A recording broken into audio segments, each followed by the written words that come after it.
Hi, Shannon Waller here, and welcome to the Inside Strategic Coach podcast with Dan Sullivan.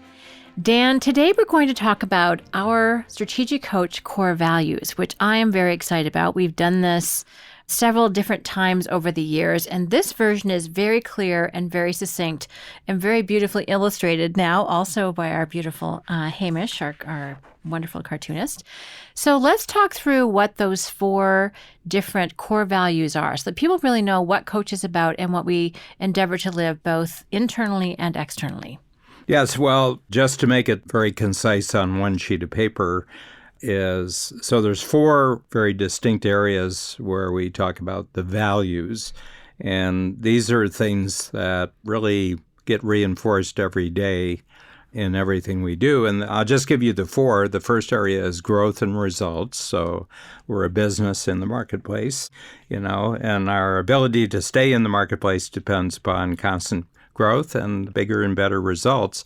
The second part is how we do that is called positive and collaborative teamwork. So, one of the foundational stones of everything in Strategic Coach is unique ability.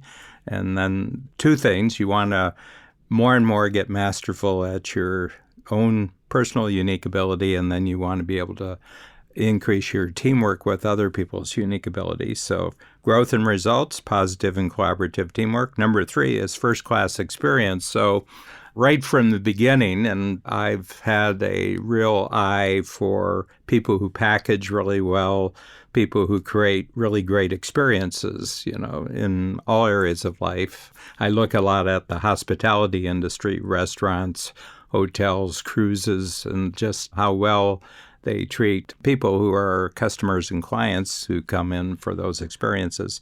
So repeating again, growth and results, positive and collaborative teamwork, first-class experience. And then as each individual in the company and also the company as a whole, is that there's 4 qualities that we'd like everybody to show up with every day, and that is alert, curious, responsive, and resourceful.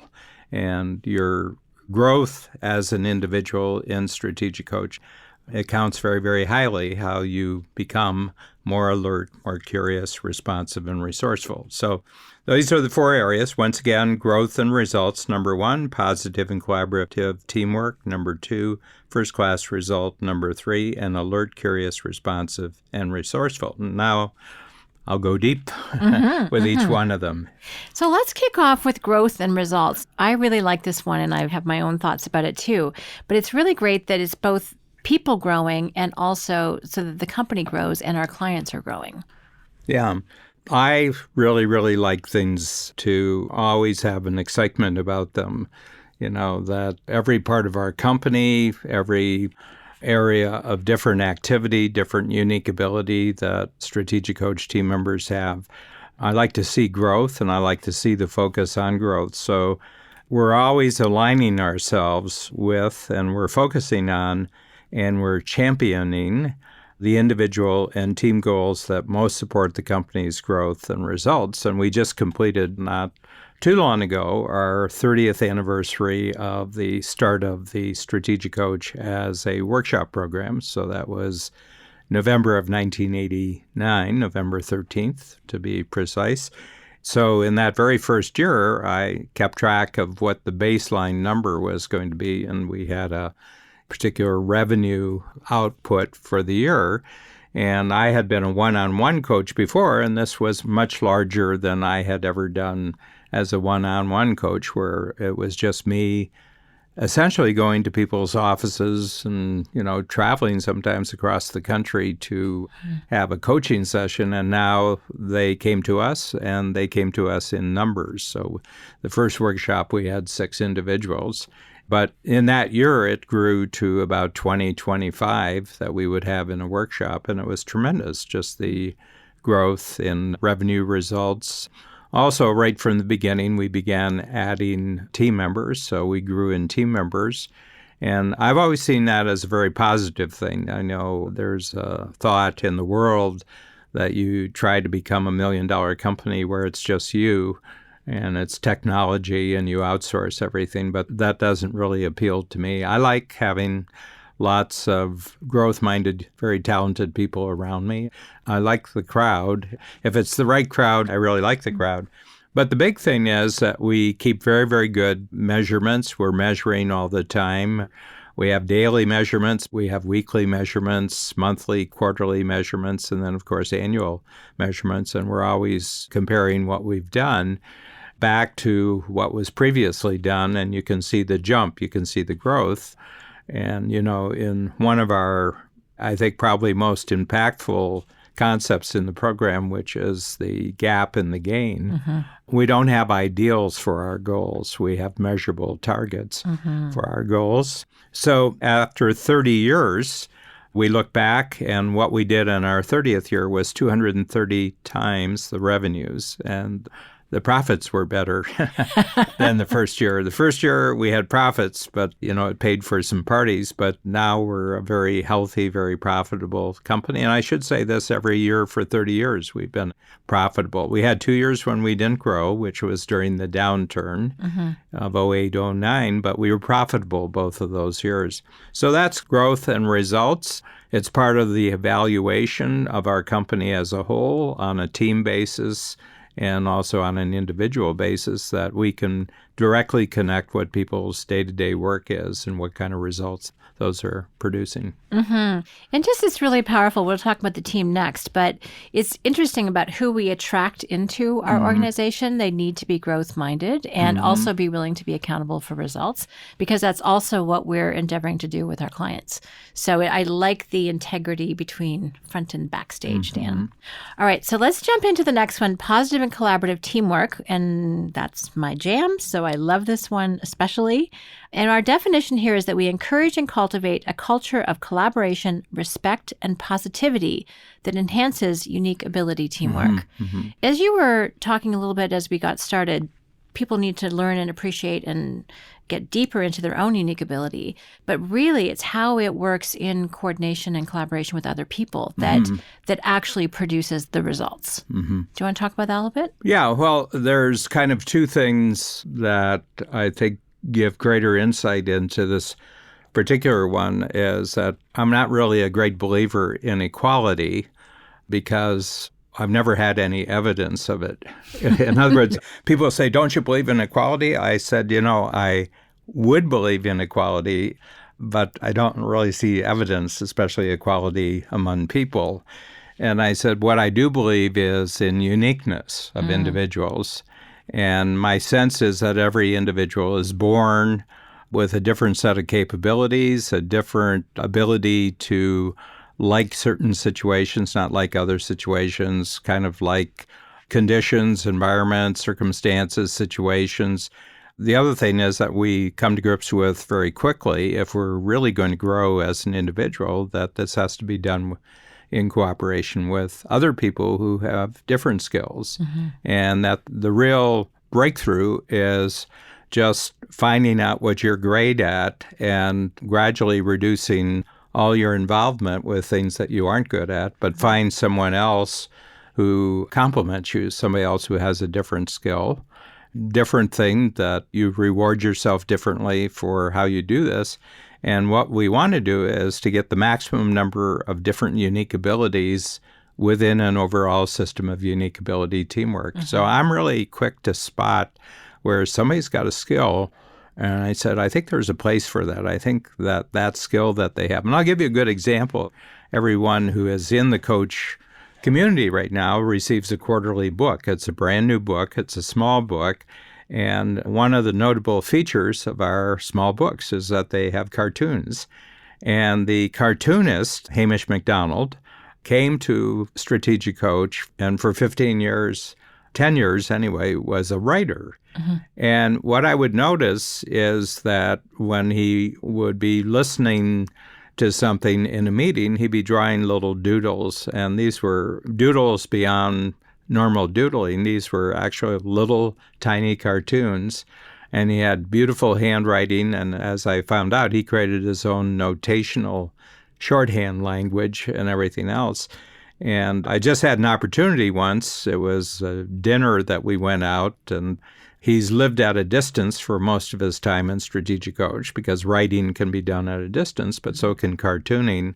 And right now, we work together continually week by week, and we're 1,200 miles apart, but we have some great technology. Earlier, when he first started being an artist, he actually lived in Scotland because he has a liking for that country. That's where his relatives came from. So anyway, we had this really interesting conversation, and we're great discussion partners. We like a lot of different things in the world, and we like talking about them. And about a week, 10 days after our dinner, he sent me back a 11-inch by 17-inch, 11 by 17-inch cartoon that summed up our entire conversation. And there were about 5 or 6 major themes, and he had actually cartooned the entire conversation. And I said, whoa, wow, we got to put this to use. And then I'd been thinking about having a lot of smaller books. And so at a certain point, I took a whole bunch of capabilities in our program, including editing capabilities. And, we have a great sound studio with a great sound engineer, Willard Bond, who's actually capturing this as we speak, and so there's a lot of different capabilities we have. And I said, I think the focal point is that we'll just turn out a little book every quarter on one particular idea in Strategic Coach. But I want it cartoons, so it's actually got a number of media in it. One, there's text, like all books have text, but we also have an audio track, which is not a recitation of the text. I said, if you want the text, read the text, but this is where you interview me after the book is written. So we have an audio track, and then we also have a video track, which again, you're interviewing me, but these are different meanings. They have different dimensions to them. And oftentimes, having written the book, we actually create whole new dimensions to what we've written. But the big thing is, with every 4 pages of copy, there are 2 pages of cartoons. And people love the cartoons. And now it's unthinkable to me that we would go forward without Hamish's cartooning skill.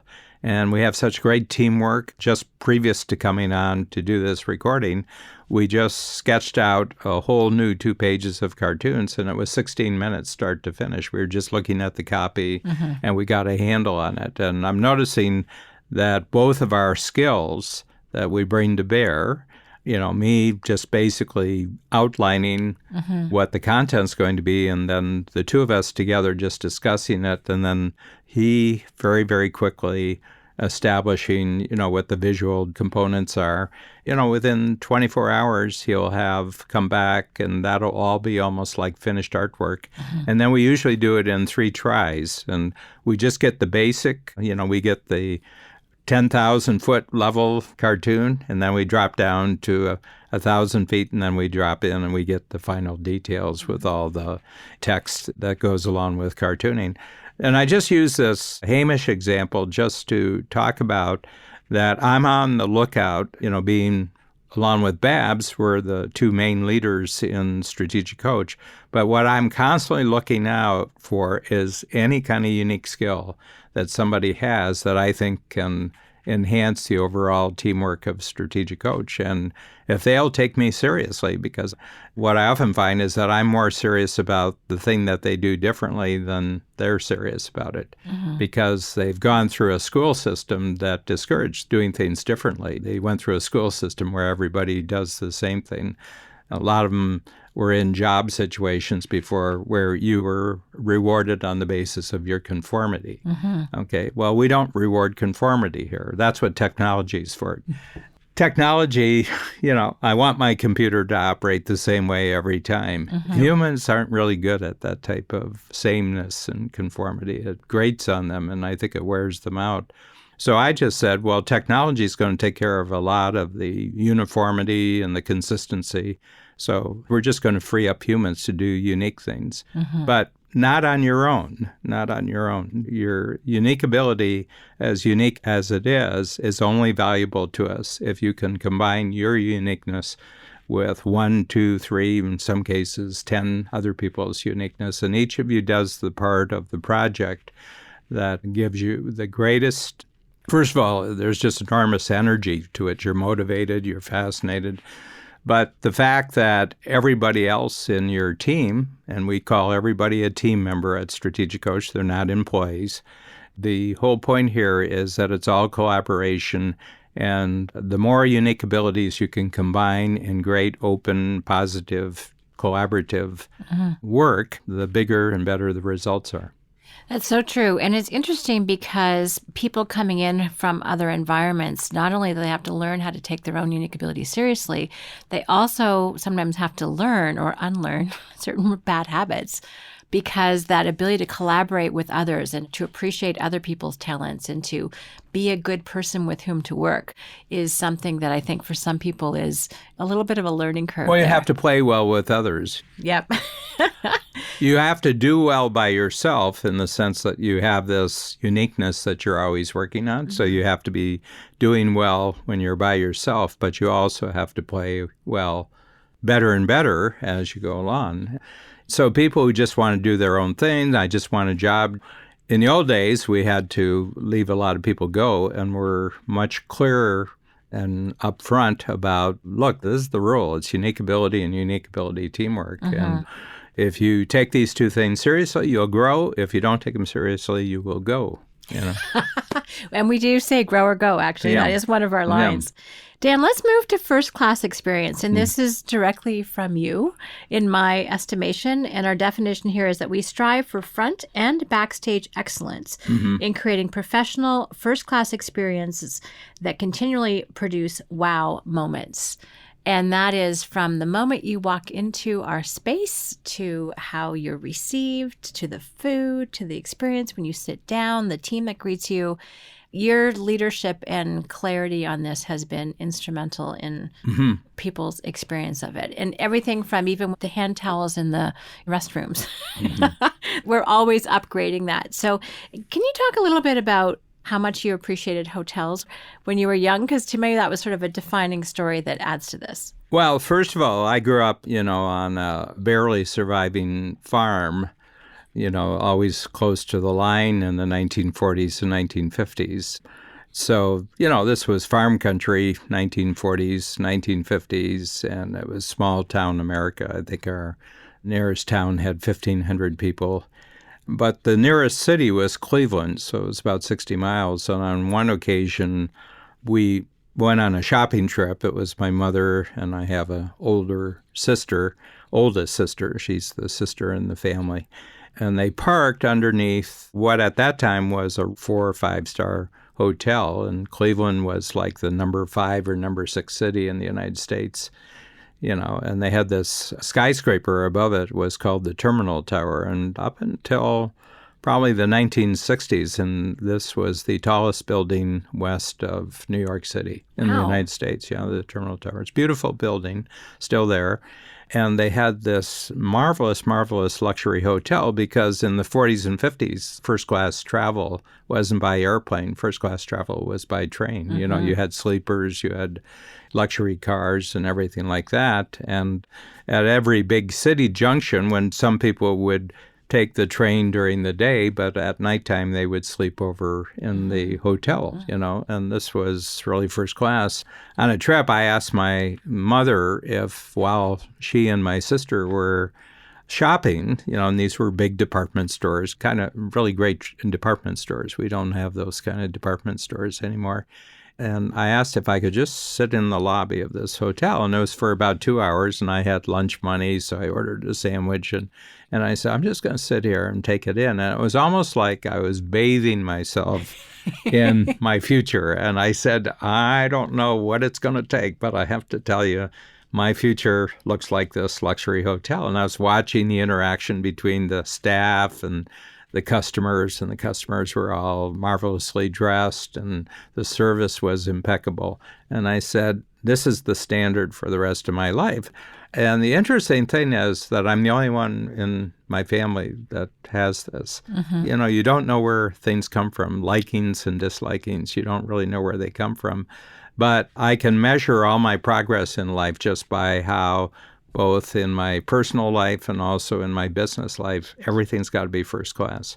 Everything's got to have a first class quality. And it's interesting because our clients will say, When we come to Strategic Coach, we go to other conferences and we go to other programs, and they charge us in some cases just as much as you charge. Or more for participation.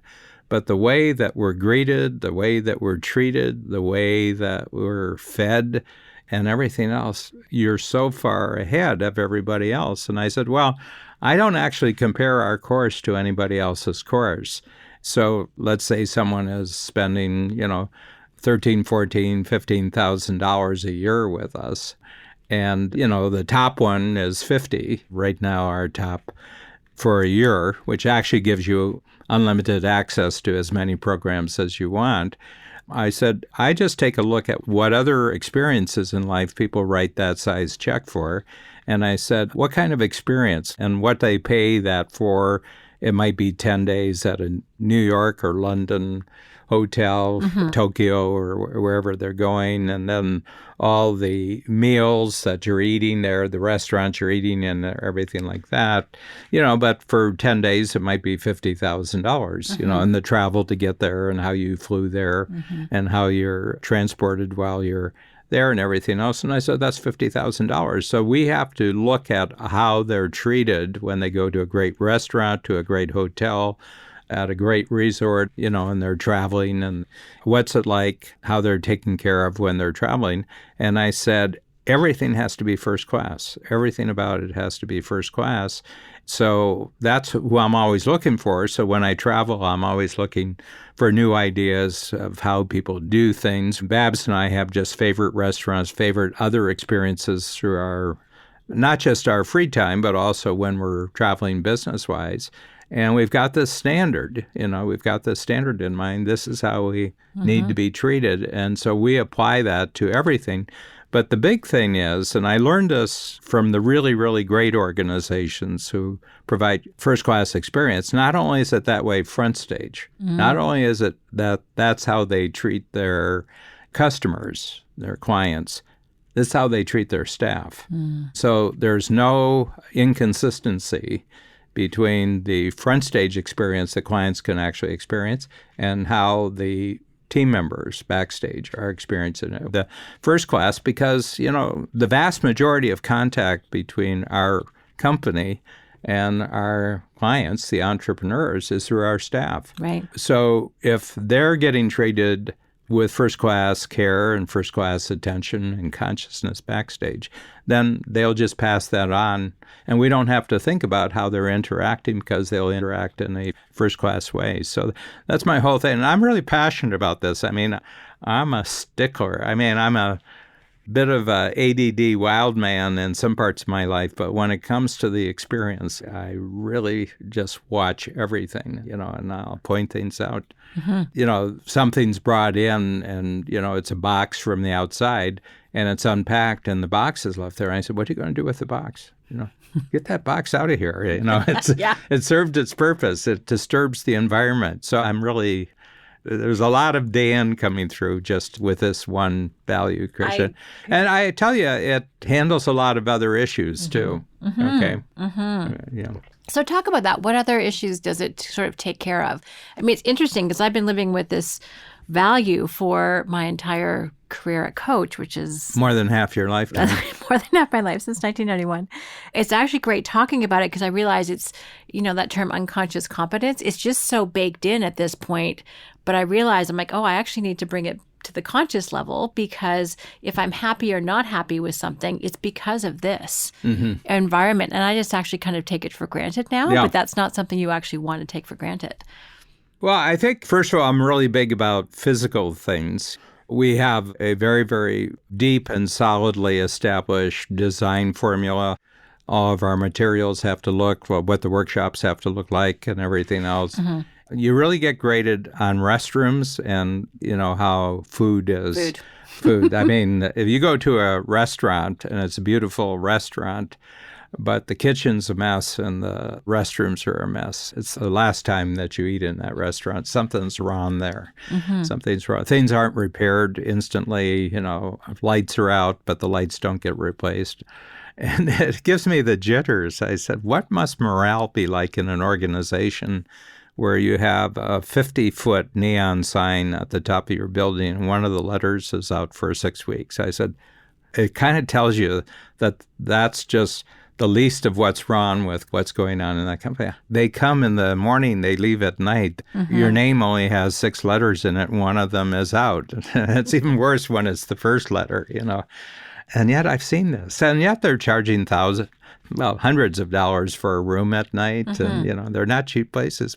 And it's one of the most visible signs in the city of Toronto. And it was out for 6 months. They didn't replace the neon sign. That shouldn't have been more than an hour after that sign went out that got repaired. But that's first class, It's so great because our team knows this. We're going to move on to our next one shortly.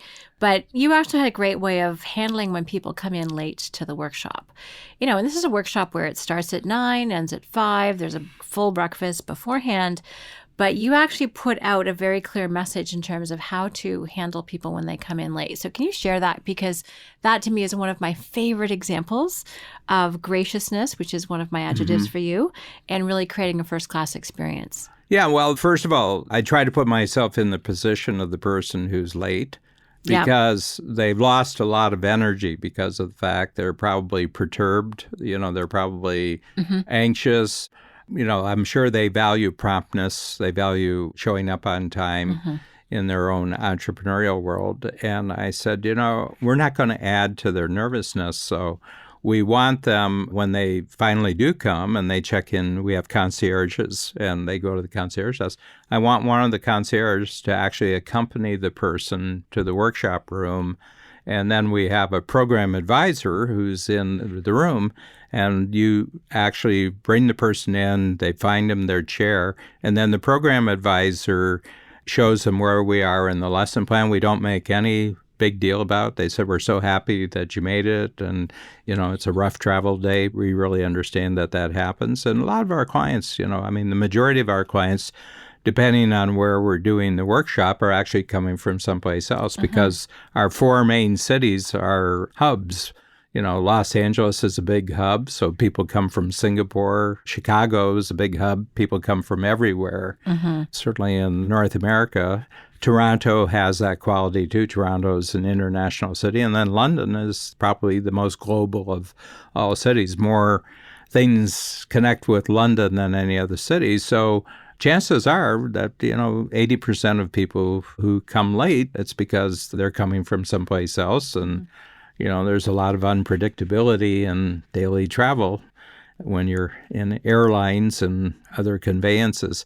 So anyway, I want that person to be put at rest right away. But while the program advisor is saying, do you want me to prepare a plate for you because we have great breakfast and coffee? Can I get a coffee and that and everything else? And, we make an arrangement that if they want to take 5 minutes or 10 minutes to fill up a plate, bring the plate to their desk, because that's totally part of the experience. They can do that, and we just put them at rest, So I said, they appreciate that. If that happened to me, I would appreciate it. So it's always put yourself in the other person's shoes and ask yourself, how are you feeling right now? You wanted to get there on time. It was late. You're caught up in traffic and everything else. And just put them completely, everything's fine. Yeah. Anything they miss, we'll catch them up with it. Don't you worry about this. You're fine. I love how you are so clear. It's just put people at ease, welcome them. So it's like, oh, we're so glad you're here. Are you okay? There's just this deep caring. So when you say first class experience handles a lot of other things, to my mind, it gives our team complete permission to demonstrate their care of the environment, of the building, of our clients, of one another. And so there's just a classiness about it that's brilliant. Dan, let's touch on the last one. Number 4, alert, curious, responsive. Yeah, and I just want to bring everybody to date. So our first one was growth and results. Everybody's activity and coach is measured against, first of all, growth. So we're seeing growth and then overall results. The second one is positive and collaborative teamwork. It's unique ability extended into teamwork. The third one is first class. Everything has to be a first class experience, both front stage and backstage. Right. So number 4, alert, curious, responsive, and resourceful. Remember when you were designing this? And we approach every opportunity with resilience, perseverance, and abundance to maximize and strengthen our impact.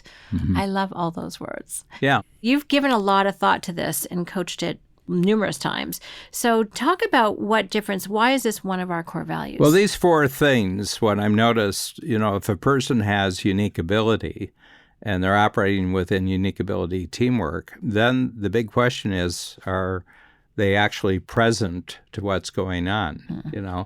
What I notice about people who are really present, they're really alert to what's actually going on in the situation, and their mind isn't somewhere else. The other thing is when they notice something that's different, they're curious about it. And they said, hey, something just happened here. I'm kind of curious. Why did that happen? We always do it this way, but now we're doing it that way. Is that intentional? Did I miss something? So they notice little variations or anomalies on the spot, and they ask about them, and they're encouraged.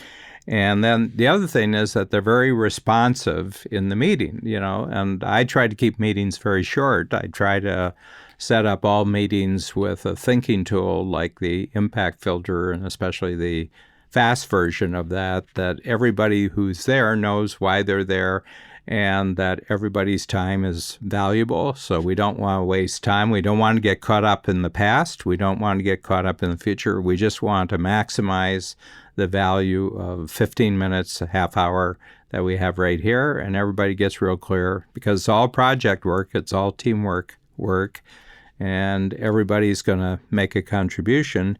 And then if it's a new situation, then you're resourceful in saying, well, I've done something like this before, not completely, but I've done something, so I'm going to just take advantage of what I've done before, and then we're all going to get a chance to learn something new. So there's no point in doing a project if the project isn't on something new. It's not to do the old. Right. Okay. If I'm involved, we're always experimenting with some new idea. We're experiencing some new methods, some new procedures, some new technology. So I want everybody to be fully 100% present, doing extremely well with what they already know how to do, but then being open to something new. And I find that if you combine alert, curious, responsive, and resourceful with collaborative teamwork where everybody's very clear about the results and everybody's clear about the growth that's available, and the entire environment is first class, it's very, very hard to go wrong with the growth of your company. It's just very, very hard. You haven't left much room for wrong things to happen. That's it's like this full wraparound package, isn't it? In terms of just how we want people to show up. And what's great about having, if we just kind of wrap up all the 4 core values, is that they really do become a system that attracts the right people. It gives incredible direction to the people who are on the team about what our standards are. And we talked about standards earlier. And then gives a lot of direction about the future and how we want people to show up, how we will reward and support people. So to my mind, having these summarized into 4, which is a new thing for us, is really, really powerful. And our little cartoon here, which listeners can't see, there's a picture of you and Babs in the center. These really are a true representative of you and your highest standards and what you aspire to, both, again, backstage and front stage. So thank you, Dan. This is fantastic information. And I hope it inspires you listening to get really clear on your own core values. Feel free to borrow. And we'll send this out to them. Yeah. Oh, so we'll send it out as a PDF. It's in living color, and it's a beautiful piece of artwork. And, this is on one sheet of paper, really represents how we've learned to be in the world over more than 30 years. I love it. And it will definitely stand for the next 30. Thank you, Dan. Thank you.